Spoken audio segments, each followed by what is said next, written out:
성부와 성자와 성령의 이름으로 아멘. 마르코 복음 9장. 예수님께서 또 그들에게 말씀하셨다. 내가 진실로 너희에게 말한다. 여기에 서 있는 사람들 가운데에는 죽기 전에 하느님의 나라가 권능을 떨치며 오는 것을 볼 사람들이 더러 있다.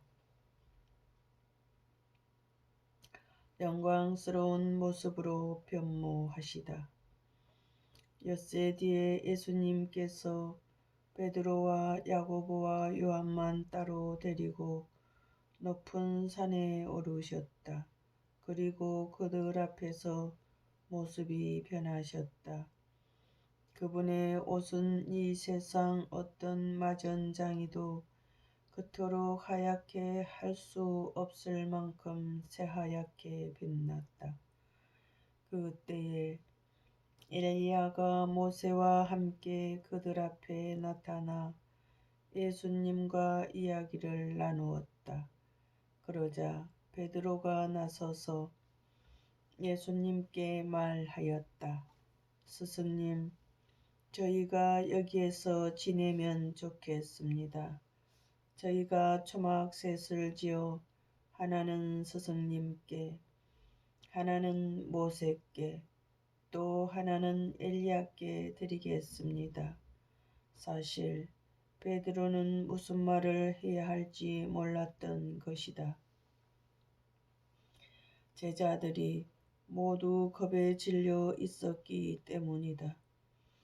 그때에 구름이 일어 그들을 덮더니 그 구름 속에서 이는 내가 사랑하는 아들이니 너희는 그의 말을 들으라 하는 소리가 났다. 그 순간 그들이 둘러보자 더 이상 아무도 보이지 않고 예수님만 그들 곁에 계셨다. 그들이 산에서 내려올 때에 예수님께서는 그들에게 사람의 아들이 죽은 이들 가운데에서 다시 살아날 때까지 지금 본 것을 아무에게도 말하지 말라고 분부하셨다. 그들은 이 말씀을 지켰다. 그러나 죽은 이들 가운데에서 다시 살아난다는 것이 무슨 뜻인지를 저희끼리 서로 물어보았다. 엘리야의 재림.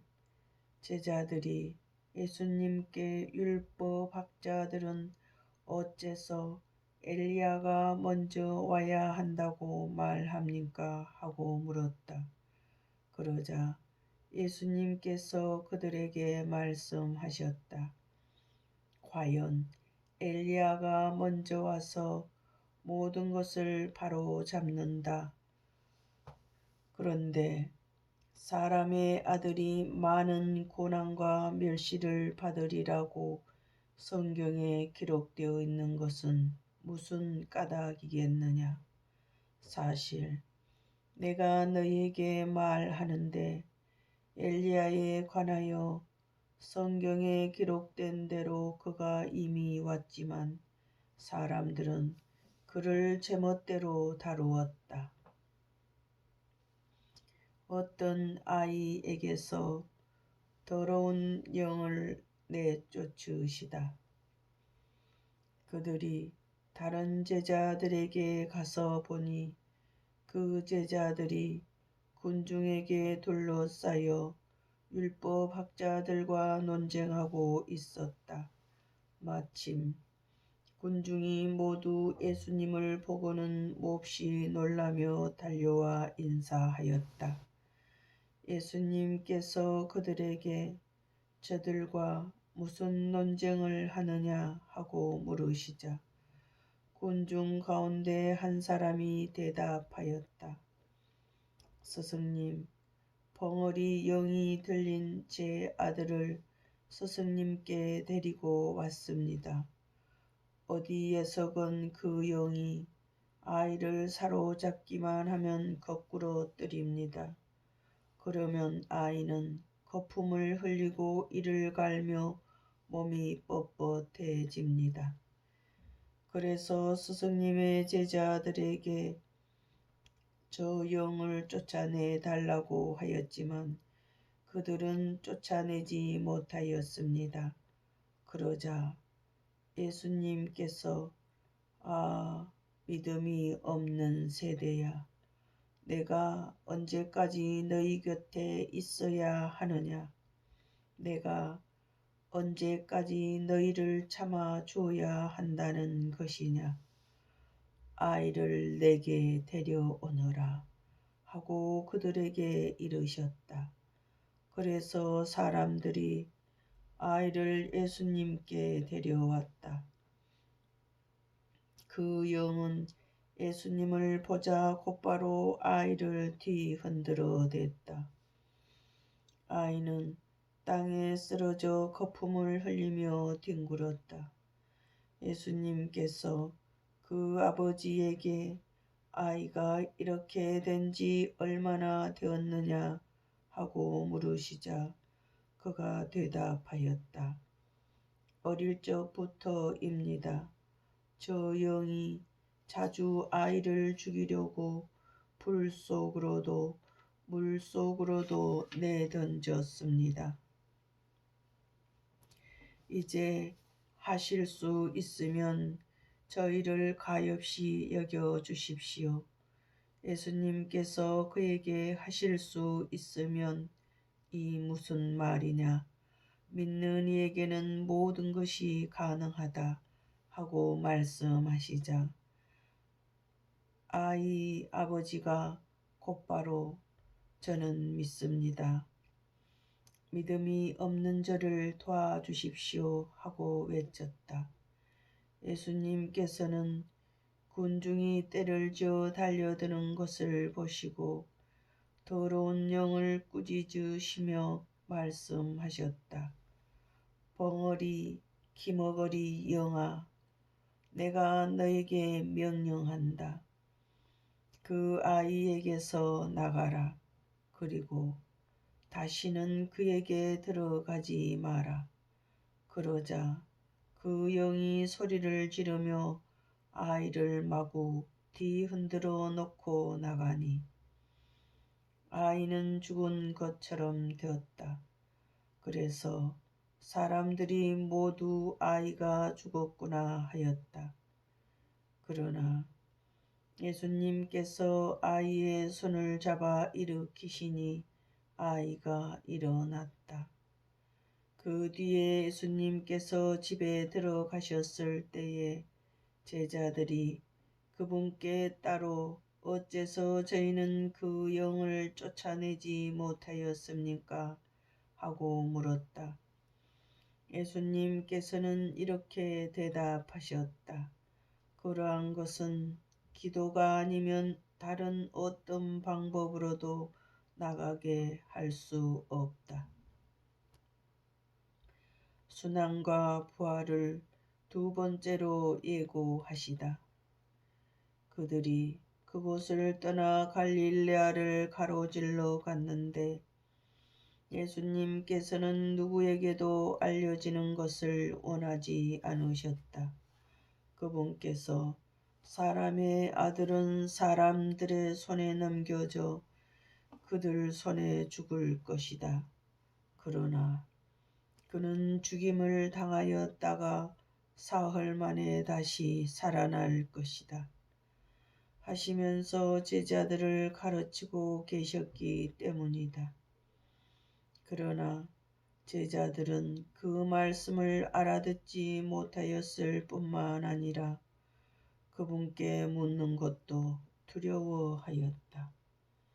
가장 큰 사람, 그들은 카파르나움에 이르렀다. 예수님께서는 집안에 계실 때에 제자들에게 너희는 길에서 무슨 일로 논쟁하느냐 하고 물으셨다. 그러나 그들은 입을 열지 않았다. 누가 가장 큰 사람이냐? 하는 문제로 길에서 논쟁하였기 때문이다. 예수님께서는 자리에서 앉으셔서 12 제자를 불러 말씀하셨다. 누구든지 첫째가 되려면 모든 이의 꼴찌가 되고 모든 이의 종이 되어야 한다. 그러고 나서 어린이 하나를 데려다가 그들 가운데에 세우신 다음 그를 껴안으시며 그들에게 이르셨다.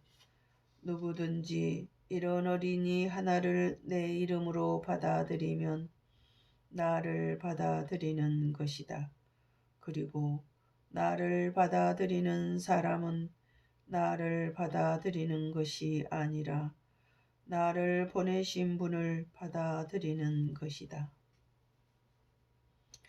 우리를 반대하지 않는 이는 지지하는 사람이다. 요한이 예수님께 말하였다. 스승님, 어떤 사람이 스승님의 이름으로 마귀를 쫓아내는 것을 저희가 보았습니다. 그런데 그가 저희를 따르는 사람이 아니므로 저희는 그가 그런 일을 못하게 막아보려고 하였습니다. 그러자 예수님께서 이르셨다. 막지 마라. 내 이름으로 기적을 일으키고 나서 바로 나를 나쁘게 말할 수 있는 사람은 없다. 우리를 반대하지 않는 이는 우리를 지지하는 사람이다. 내가 진실로 너희에게 말한다. 너희가 그리스도의 사람이기 때문에 너희에게 마실 물 한 잔이라도 주는 이는 자기가 받을 상을 결코 잃지 않을 것이다. 죄의 유혹을 단호히 물리쳐라. 나를 믿는 이 작은 이들 가운데 하나라도 죄짓게 하는 자는 연자매를 목에 걸고 바다에 던져지는 편이 오히려 낫다. 내 손이 너를 죄짓게 하거든 그것을 잘라버려라.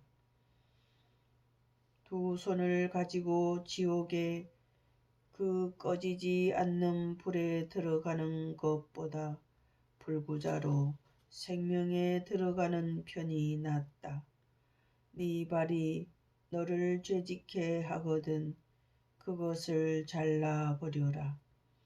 두 발을 가지고 지옥에 던져지는 것보다 절름발이로 생명에 들어가는 편이 낫다. 또 네 눈이 너를 죄짓게 하거든 그것을 빼던져 버려라. 두 눈을 가지고 지옥에 던져지는 것보다 외눈박이로 하느님 나라에 들어가는 편이 낫다. 지옥에서는 그들을 파먹는 구더기도 죽지 않고 불도 꺼지지 않는다. 소금. 모두 불소금에 절여질 것이다. 소금은 좋은 것이다. 그러나 소금이 짠맛을 잃으면 무엇으로 그 맛을 내겠느냐. 너희는 마음에 소금을 간직하고 서로 평화롭게 지내라. 성부와 성자와 성령의 이름으로 아멘.